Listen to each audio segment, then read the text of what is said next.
भद्रं Recording in progress.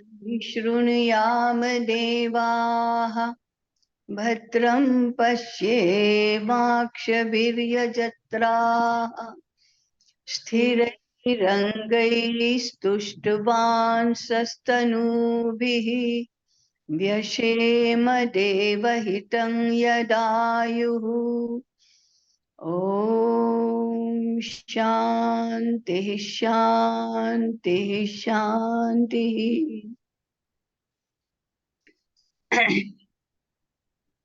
अरे हे काय झालं?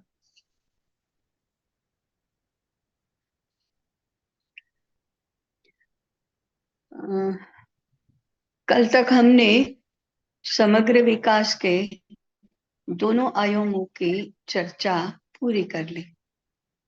आज कुछ व्यावहारिक प्रश्न इनके संदर्भ में जो उठते हैं, जो व्यावहारिक तो हैं लेकिन बहुत गंभीर भी है, मूल भी है, ऐसे कुछ प्रश्नों को निरंतर सामने रखना पड़ेगा, इसलिए मैं इनका उल्लेख कर रही हूं।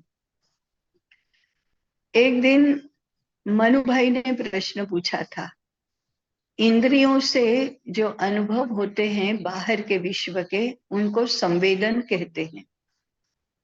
संवेदनों को मन विचारों में अनुदित करता है, तभी स्थूल जगत का अनुभव सूक्ष्म जगत में प्रवेश करता है।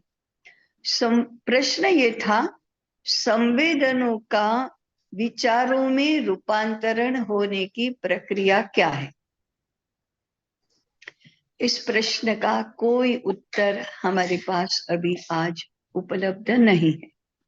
ये प्रश्न एक दिन मुनीत जी ने प्रश्न पूछा था, वो आकाश, वायु, अग्नि आदि से संबंधित था। अग्नि आकाश में होता है तत्व, ये तो समझ में आता है। वायु आकाश में कैसे है, अथवा वायु में आकाश कैसे है, ये तो समझ में नहीं आता। इसको समझने की पद्धति क्या है अथवा प्रक्रिया क्या है, इसका भी आज कोई उत्तर हमारे पास नहीं है। इसी प्रकार से कल हमने समष्टिगत व्यवस्था और समष्टिगत विकास, ये कितना अधिक उलझा हुआ मामला है और हम उसमें किस प्रकार से मार्ग निकालेंगे, कहाँ से शुरू करें, ये भी समझ में नहीं आता। ऐसा ये जटिल और उलझा हुआ मामला हो गया है, कैसे करें, इसका भी कोई सुविचारित उत्तर हमारे पास नहीं है। किस आधार पर ऐसे उत्तर प्राप्त किए जा सकते हैं, इसके बारे में भी हम अस्पष्ट विचार ही रखते हैं।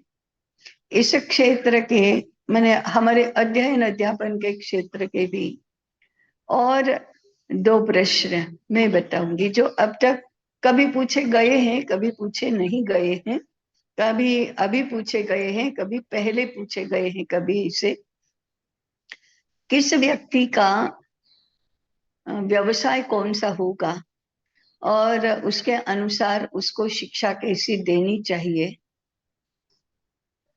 किस व्यक्ति को कितना आगे बढ़ना चाहिए, किस दिशा में आगे बढ़ना चाहिए, ये हम कैसे तय करें।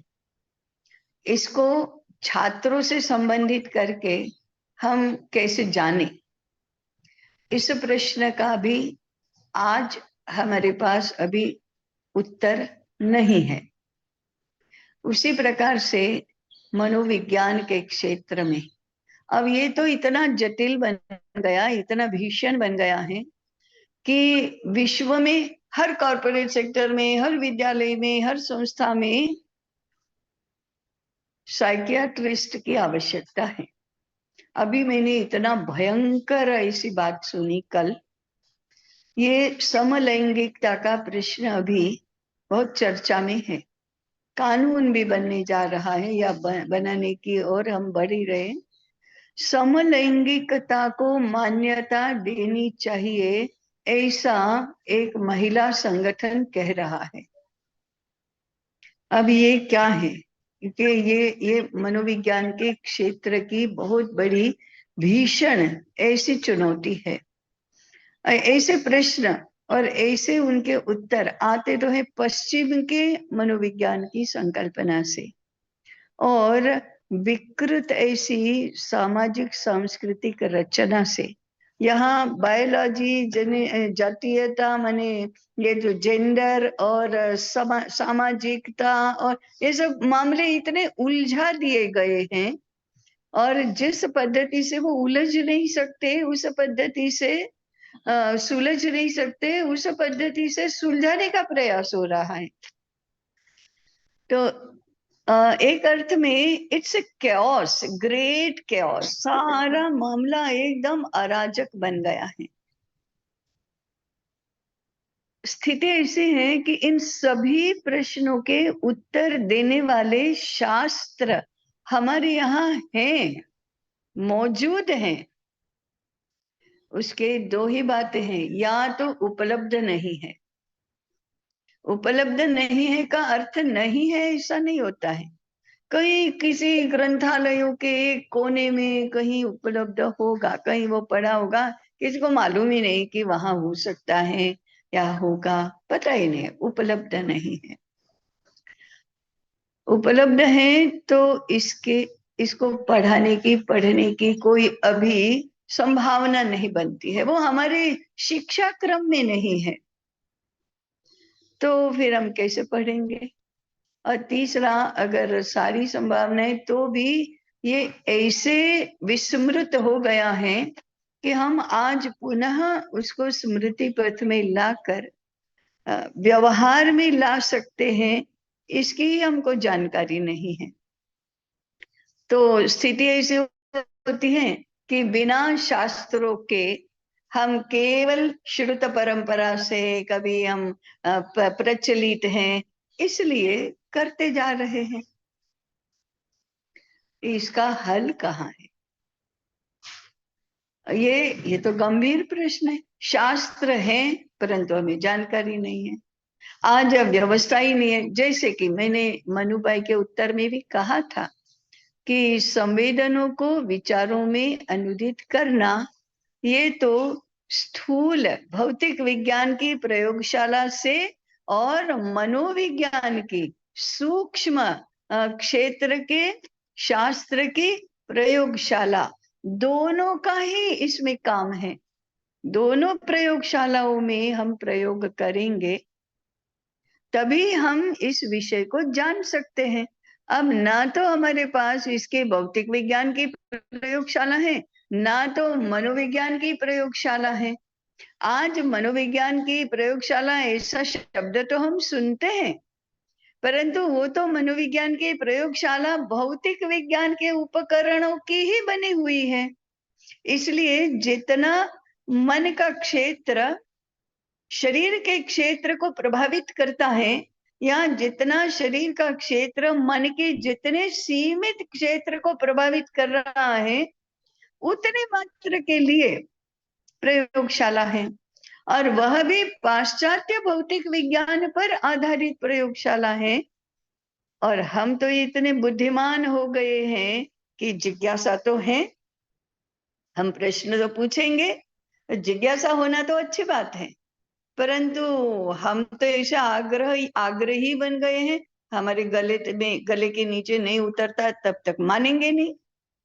और ऐसी बुद्धिवादिता तो हमने 10 वर्ष के 8 वर्ष के छात्रों के संबंध में बोलना शुरू कर दिया है। हाँ, आजकल के बच्चे ना, जब तक उनको आप पटाओ नहीं, समझाओ नहीं, उनको कन्विंस ना करो, तब तक तो वो मानते ही नहीं है। ये कन्विंस होना क्या होता है, कुछ पता है क्या? हमको कुछ पता नहीं। हमको उसके गले के नीचे उतरना चाहिए तो गला तो होना चाहिए पहले। कन्विंस होना तो कन्विंस होने लायक बुद्धि तो होनी चाहिए, तभी कन्विंस करेंगे। तो हम फिर ऐसी ही भाषा का प्रयोग करते हैं, फिर ऐसे ही रुचि अरुचि के नहीं, बच्चों की रुचि जिसमें है वो उनका चयन, उसको चयन करने की उनकी स्वतंत्रता होनी चाहिए। कहाँ से कहाँ किन शब्दों का हम प्रयोग कर रहे हैं, ना स्वतंत्रता, ना बुद्धि, ना रुचि, ना क्या करना है इसका निश्चय, किसी का कुछ पता ही नहीं। और हम सारा का सारा ऐसा कर रहे हैं। और इसमें सबसे बड़ा दोष आता है, फिर क्यों कर रहे हैं? अरे वे कह रहे हैं इसलिए कर रहे हैं। ओ, उन विद्यालयों में भी ऐसे होता है, उनके विद्यालयों में होता है, इसलिए हम कर, आजकल सब इस विषय में अब करने लगे, इसलिए कर रहे हैं। तो जरा ये भीषणता को और ये अराजक को समझने की आवश्यकता है। अब व्यवहार का प्रश्न तो ये है कि जब तक इन शास्त्रों का अध्ययन नहीं होगा, जब तक कोई इसमें अनुसंधान करके हमारे लिए कुछ शास्त्रीय प्रिस्क्रिप्शन नहीं देंगे, तब तक हम करेंगे नहीं क्या? या तब तक सर कैसे करेंगे? बिना प्रमाणों के कैसे करेंगे? ऐसा भी प्रश्न हमारे सामने आता है। शास्त्र से जस्टिफाई नहीं होता ना, लेकिन प्रमाणित तो होना चाहिए, ऐसा भी आग्रह है। इस आग्रह को हम बुरा आग्रह है ऐसा तो नहीं कह सकते।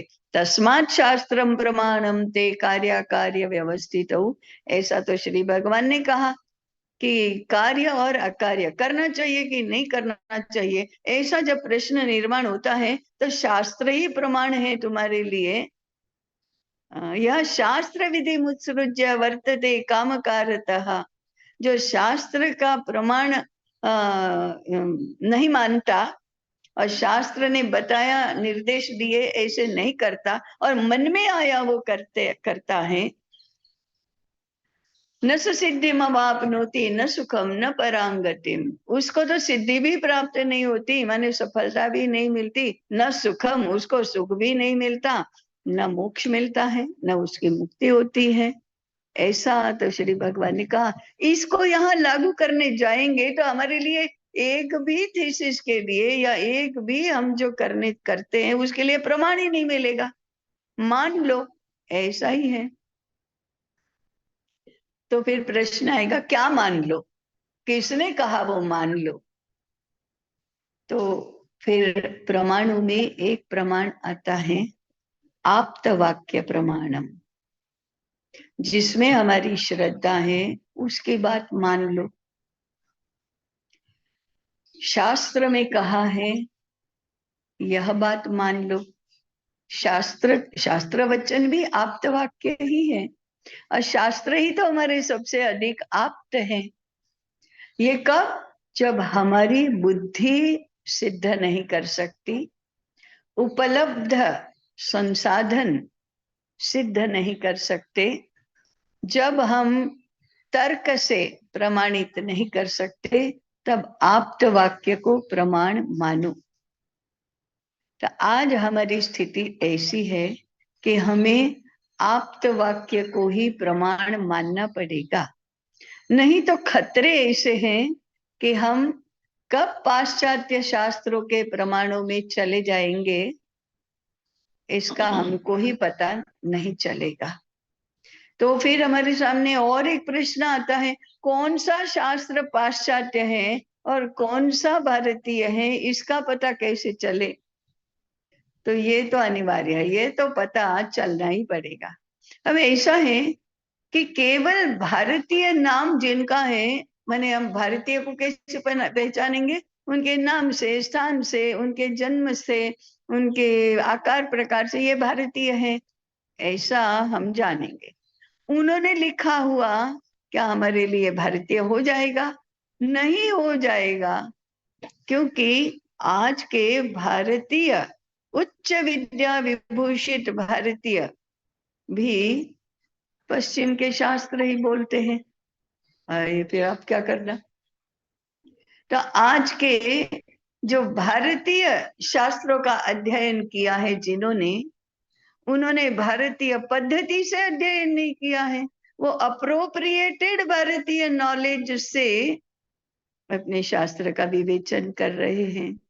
तो फिर क्या करना, ये भी खतरनाक मामला है। तीसरा तो तीसरे एक प्रकार होता है जिन्होंने कुछ डिराइव किया हुआ होता है और उसको आधुनिक पद्धति से रखा भी हुआ होता है, उसमें भी इधर उधर हो ही जाता है। जैसे श्री अरविंद ने लिखा है, योग के बारे में लिखा है, उपनिषदों के बारे में लिखा है, भारतीय चिंतन के दर्शन के बारे में लिखा है, लेकिन उन्होंने संस्कृत में नहीं लिखा है, उन्होंने अंग्रेजी में ही लिखा है, परंतु वह भारतीय है। स्वामी विवेकानंद ने बहुत बार भारतीय उपनिषदों की चर्चा की है, वेदांत की, दर्शन की चर्चा की है, परंतु वे भी पश्चिम और भारत में उनके भी थोड़ा घोल माने घालमेल तो हो ही गया है, ऐसा है। तो ऐसे ऐसे लोगों ने जिन्होंने नॉट नेसेसरीली संस्कृत में, परंतु उन्होंने डिराइव कर करके उसको आधुनिक परिप्रेक्ष्य में स्थापित करने का प्रयास किया है, ऐसे लोग भी हैं। अब उनको अभी शास्त्र की मान्यता नहीं मिली है, तो शास्त्र की मान्यता देने वाले लोग कौन है फिर? ये शास्त्र की मान्यता कैसे मिली? जिनको हम शास्त्र मानते हैं उनको शास्त्र की मान्यता नहीं है, यानी शास्त्र रूप में। जैसे हम कहते हैं हमारे लिए प्रमाण क्या है? वेद। अब वेद में क्या है उसका हिंग पता नहीं हमको, और हम प्रमाण मानेंगे। और उच्च विद्या विभूषित ऐसे लोग हैं जो वेदों को प्रमाण नहीं मानते, तो फिर हम क्या करेंगे?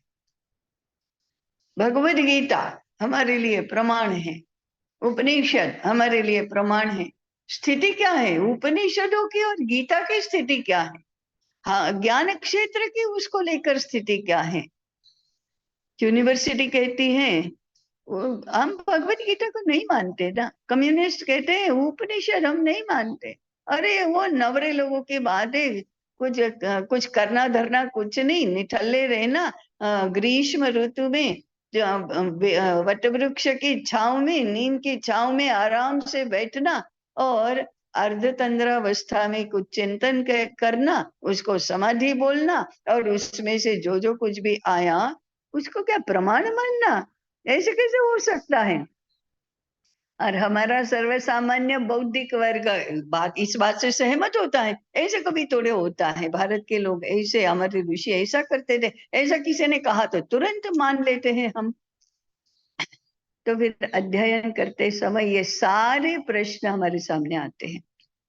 कल भी मैंने एक प्रश्न की चर्चा की थी, मनु भाई कल उपस्थित नहीं थे, लेकिन उन्होंने ही ये प्रश्न पहले पूछा था, उसका ही संदर्भ देकर मैंने कहा था कि हमारा धर्म कहता है कि सबको अपना मानो, सभी सभी समान, सर्वपंथ समादर, किसी भी मार्ग से जाओ परम सत्य को पहुंचोगे। लेकिन मुसलमान ऐसा नहीं कहते ना, इस्लाम ऐसा नहीं कहता।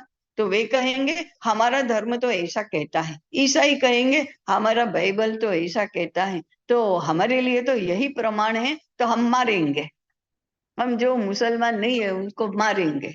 तो हम कैसे उनको मना कर सकते हैं? हमारे बुद्धिमान लोगों की सार्वत्रिक रूप में यही स्थिति है, हम उत्तर ही नहीं दे सकते इसका। वो या हम उत्तर देने जाते हैं तो वो उस उत्तर को मानते नहीं, नहीं नहीं ऐसा नहीं, उनके संविधान में ऐसा लिखा है। अब ब्रिटेन के संविधान में ऐसा लिख लिया कि जहां जहां हमारे अंग्रेजों के पैर पड़ेंगे और जहां जहां हम युक्ति प्रयुक्ति से लोगों को मूर्ख बनाकर शोषण करके उस भूमि पर आधिपत्य जमा देंगे, वो हमारा देश, हमारे हमारे अधीन देश हो जाएगा। उनके संविधान में ऐसा लिखा है, इसलिए वो हमारे लिए बाध्य हो जाएगा क्या? उनके लिए वो ऐसा है, इसलिए हमारे लिए नहीं हो सकता। तो हम कहते हैं हमारे लिए जो हो सकता है वो उनको मान्य नहीं है। इस दुष्चक्र में से, इस दुष्ट लॉजिक से हम बाहर निकलने का मार्ग नहीं प्राप्त कर सकते हैं। इसलिए परिणाम ये हुआ है कि भारत का बौद्धिक क्षेत्र जो है वो एकदम अराजक से ग्रस्त हो गया है। मानवीय क्षेत्र माने बाहर की दुनिया तो इस अराजक से ग्रस्त हो ही गई है, परंतु उस अराजक को सुराज्य में बदल सके ऐसी जो सदसद विवेक बुद्धि होनी चाहिए, तीक्ष्ण बुद्धि, कुशाग्र बुद्धि होनी चाहिए, विशाल बुद्धि होनी चाहिए, वो भी तो कहीं नहीं दिखाई देती। भारत के बौद्धिक क्षेत्र से तो ये अपेक्षा है। भारत की बुद्धि तो ऐसी सदसद विवेक वाली होनी चाहिए, ऐसी कुशाग्र होनी चाहिए, ऐसी विशाल होनी चाहिए, ऐसी उदार होनी चाहिए, ऐसी तेजस्वी होनी चाहिए, ऐसा प्रत्युत्पन्न मतित्व माने पूछा और तुरंत उसका उत्तर सामने ऐसे आ गया, ऐसी होनी चाहिए। तभी इन सारे अराजक को हम व्यवस्थिति में बदल सकते हैं। तो शास्त्रों का अथवा ग्रंथमाला का अध्ययन करते समय और या करने के लिए हमारी बुद्धि को ठीक करना, तेजस्वी करना, ये अत्यंत आवश्यक है। बुद्धि के बिना हम ये सारी बातें पहले तो ग्रहण ही नहीं कर सकते, समझ ही नहीं सकते, तो फिर उसके हल निकालने की तो बात ही कहाँ आती है। तो बुद्धि की साधना करना यह अत्यंत आवश्यक है, क्योंकि ऐसी बुद्धि के बिना हम ऐसे ऐसे कठिन प्रश्नों के, उलझे हुए प्रश्नों के उत्तर नहीं प्राप्त कर सकते। तो बुद्धि होना, अब बुद्धि ऐसी होना ये साधना का विषय है, ये अभ्यास का विषय है। और इसके लिए मन ठीक होना, मनोबल भी होना, मन की शांत अवस्था होना और पक्षपात रहितता माने अनासक्ति होना, ये भी अत्यंत आवश्यक है। मन ऐसा होगा तो बुद्धि के लिए तेजस्वी, उदार, विशाल होने के रास्ते खुलते हैं। जब तक मन ऐसा नहीं होता तब तक बुद्धि बेचारी पंगु रह जाती है, वो नहीं कर सकती ऐसा। और मन ऐसा होने के लिए भी साधना ही करनी पड़ती है, उसको शांत करना ये अत्यंत आवश्यक हो जाता है। और उसके लिए फिर बहुत माने हल्के फुल्के लेकिन साधन बताए हैं। आहार विहार ठीक करना, हमारा व्यवहार ठीक करना, हमारा माइंड सेट ठीक करना। जैसे कहते हैं ना, नकारात्मक बातें मत करो, नकारात्मक विचार मत करो, सकारात्मक करो। योग सूत्र भी है कि जगत में बहुत सज्जन, दुष्ट, ऐसे ऐसे सारे रहते हैं, तो मैत्री, करुणा, मुदिता, उपेक्षा, ये विभिन्न प्रकार की प्रवृत्तियों के साथ व्यवहार करने की पद्धति है। सज्जनों के साथ मैत्री, करुणा, जो बहुत दुखी है, दुष्ट है, अपने ही कारण से, अपने ही दुर्व्यवहार से दुखी बन रहे हैं, कष्टी बन रहे हैं, उनके साथ क्या करुणा, करुणा का भाव होना चाहिए। मुदिता, अच्छे कामों को देखकर प्रसन्न रहना चाहिए। और दुष्ट प्रवृत्तियां जहां तक हमारी पहुंच ही नहीं है, उपेक्षा करो। ऐसे व्यवहार की पद्धतियों का भी विचार तो करना पड़ेगा। इसी को माइंड सेट बोलेंगे, बेंट ऑफ माइंड बोलेंगे, ये ठीक करना। आहार विहार तो बहुत इसकी बाहरी बातें हैं, आहार विहार ठीक करना, इसके लिए दिनचर्या ठीक करना, शरीर स्वस्थ होना, ये भी इतनी ही आवश्यकता है। सर्वांगीण विकास की यही सारी बातें हैं। शरीर ठीक करो, मन ठीक करो, बुद्धि तल्लख करो, अहंकार विनय में बदलो, दायित्व में, दायित्व बोध में बदलो, विनयशील बनो, सकारात्मक बनो। यही सब अत्यंत आवश्यक है। ये समृद्धि हमारे पास जब तक नहीं होगी तब तक हम इन भीषण संकटों में से मार्ग नहीं निकाल सकते हैं। तो केवल इच्छा करना और केवल ऐसी भोली समझ रखना, हाँ ग्रंथों का अध्ययन करो, अदिति से प्रसार तक पहुंच जाओ, दुनिया के संकट दूर हो जाएंगे। अरे हमारे अपने भी नहीं दूर होंगे। जब तक हम ठीक नहीं हो जाते हैं तब तक शक्ति नहीं आएगी, सामर्थ्य नहीं आएगा। और सामर्थ्य इस क्षेत्र का सबसे अधिक हमको बुद्धि का सामर्थ्य प्राप्त करना होगा। और हम समझते हैं अरे सामान्य मनुष्य के तो ये बस की बात ही नहीं है। है, बस की बात है। नहीं है ऐसा मानना, यही भगवान ने हमको मनुष्य बनाया है, इसकी उपेक्षा करने जैसा है, इसको नकारने जैसा है। बुद्धि का सामर्थ्य है, परंतु सस्ते में नहीं मिलता। ये भी मानना चाहिए कि सस्ते में नहीं मिलता। इसके लिए बहुत कुछ करना भी पड़ता है। करने की योजना बनाना, सुविचारित पद्धति से करना। जो कुछ भी मन में आया वो बुद्धि का सामर्थ्य बढ़ाने के लिए करने लगे तो नहीं होता। उसके लिए भी कुछ प्लानिंग चाहिए, कुछ पद्धति चाहिए, कुछ निग्रह चाहिए, कुछ निश्चय चाहिए कि हाँ ऐसे करना है तो ऐसे करना है। ऐसा सब कुछ करेंगे तो फिर हम छोटे और बड़े सभी संकटों के निवारण का मार्ग प्राप्त कर सकते हैं। बड़े संकट, छोटे संकटों से प्रारंभ करो, छोटी बातों से प्रारंभ करो, बड़ी अपने आप छोटी होती जाएंगी। असंभव सरल बातों से शुरू करो, कठिन बातें सरल होती जाएंगी। कठिन को सरल बनाओ, असंभव बातों को कठिन की श्रेणी में लाओ, कठिन को सरल बनाओ। ऐसे ये हमारा सारा अध्ययन का तरीका, अध्ययन की पद्धति बननी चाहिए। तभी हमारे ये जो विभिन्न शास्त्रों में, विभिन्न क्षेत्रों में जो प्रश्न है, उन प्रश्नों को हम समझ सकेंगे और इनसे मार्ग भी निकाल सकेंगे। तो बात है हमारे में फिर श्रद्धा होना। ये श्रद्धा बहुत बड़ी बात है। आज संकट ये श्रद्धा का भी है। श्रद्धा के स्थान पर संशय, और इस संशय का आलंबन दूसरे क्या मानते हैं और कहते हैं वो हो गया है। संशय का आलंबन हमारे अपने में भी अश्रद्धा ही होता है, इसलिए श्रद्धावान भी बनना चाहिए।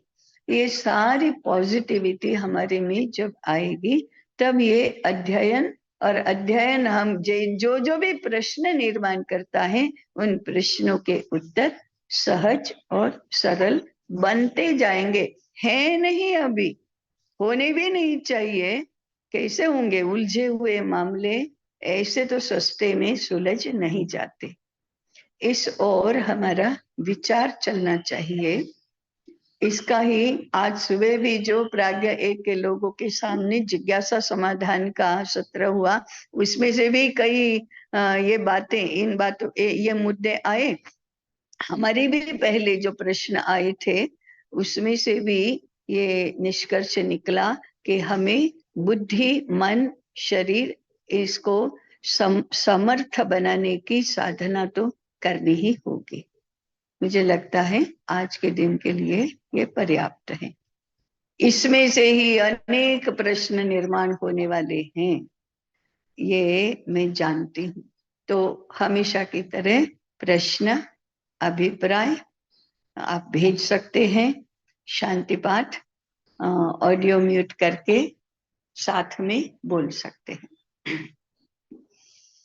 ओम भद्रं कर्णेभिः शृणुयाम देवाः, भद्रं पक्ष्येमाक्षभिर्यजत्राः, स्थिरैरङ्गैस्तुष्टुवांसस्तनूभिः व्यशेम देवहितं यदायुः। ओम शांति शांति शांति। सबको नमस्कार। प्रणाम ताई। प्रणाम ताई, सभी को राम राम ताई, नमस्कार। सबको प्रणाम। राम राम। सबको नमस्कार। अरे प्रणाम वाह, ताई। प्रणाम।